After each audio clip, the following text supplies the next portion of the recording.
In 1942 a British forest guard in Rupkund, India made an alarming discovery. Some 16,000 feet above sea level, at the bottom of a small valley, was a frozen lake absolutely full of skeletons. That summer, the ice melting revealed even more skeletal remains, floating in the water and lying haphazardly around the lake's edges. Something horrible had happened here. The immediate assumption, it being wartime, was that these were the remains of Japanese soldiers who had died of exposure while sneaking through India. The British government, terrified of a Japanese land invasion, sent a team of investigators to determine if this was true. However, upon examination they realized these bones were not from Japanese soldiers, they weren't fresh enough. It was evident that the bones were quite old indeed. Flesh, hair, and the bones themselves had been preserved by the dry, cold air, but no one could properly determine exactly when they were from. More than that, they had no idea what had killed over 200 people in this small valley. Many theories were put forth, including an epidemic, landslide, and ritual suicide. For decades, no one was able to shed light on the mystery of Skeleton Lake.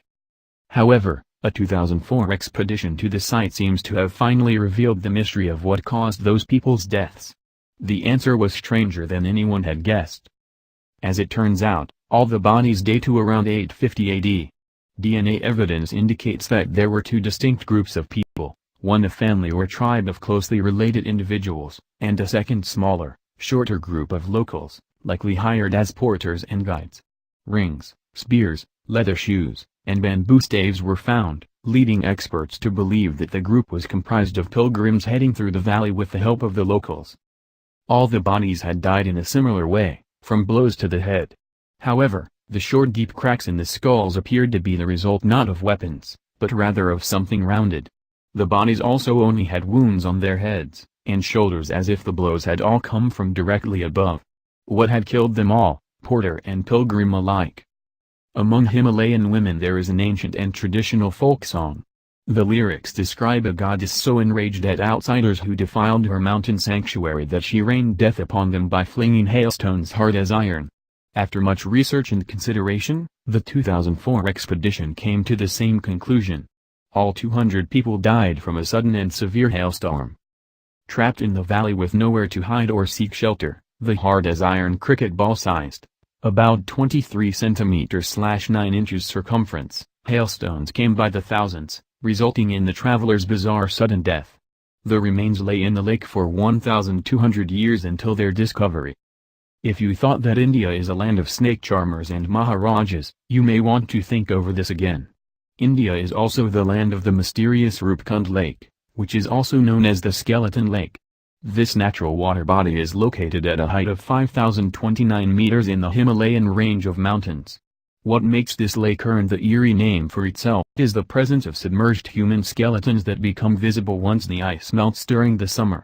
While theories are there, but no one knows for sure where these skeletons came from, which keeps the whole thing wrapped in folds of mystery. Here are top 10 mysteries of the Skeleton Lake in India. 1. There are more than 300 skeletons in the lake's water. Studies have proved that although all of them date back to the 9th. 2. Although they were thought to be skeletons of local tribesmen, not all the skeletons are similar in terms of height and genetic buildup. 3. There is a theory which suggests that most of the skeletons were from Iranian descent while some belonged to the local tribesmen. This gives birth to the mystery that why would so many immigrants from Iran come and meet local Indians in the secluded part of the Himalayas?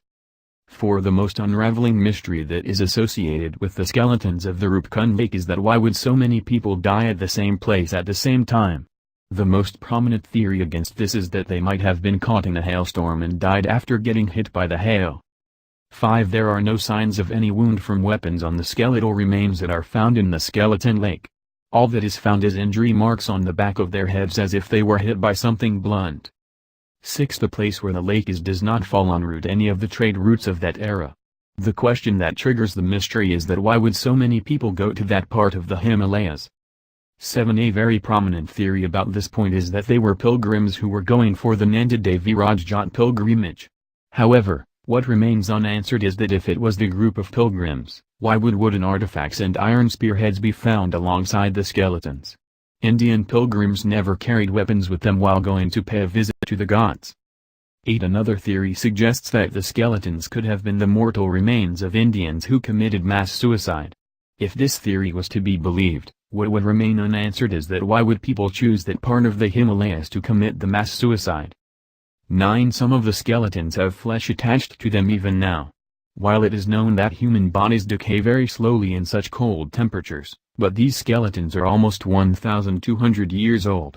If flesh from the other skeletons got decayed over the centuries, why would some of them still remain?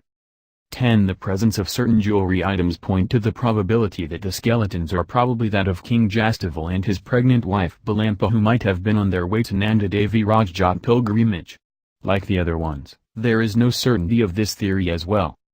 There are no roads to this place yet, so one has to undertake a 3-4 day trek to reach the skeleton lake starting from Gwaudam in Chamoli district. The skeleton lake is covered with ice for most of the time during the year. In 1942 a British